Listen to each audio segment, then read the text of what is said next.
کابل رژیم سره کار کوي او د امریکایانو غلامي ته غاړه ایښي د هغې ورته څه پیغام لري؟ تاسو غېږه څنګه ورته خلاصه ده؟ څومره اطمینان هغوی ته ورکولی شي چې راشي تاسو سره په ارتباط کې شي او دغسې خپل ژوند په امن کې خپل ژوند وژغوري؟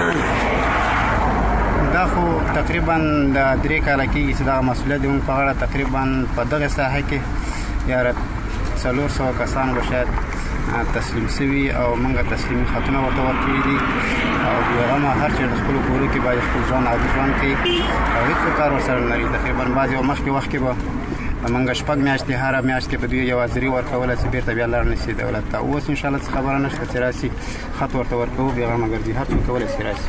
ډېره مننه مولوي صاحب. دا د اسلامي امارت د کندوز ولایت د مرکز د کندوز او خان آباد عمومي سړک ده. په دغه سړک باندې دغه قومندان سیف الله چې د اسلامي امارت له مجاهدینو سره په ارتباط کې و او راغی خپل ژوند په امن خپل ژوند وژغورل شو او د مجاهدینو لوري هم ښه ګرم استقبال وشو.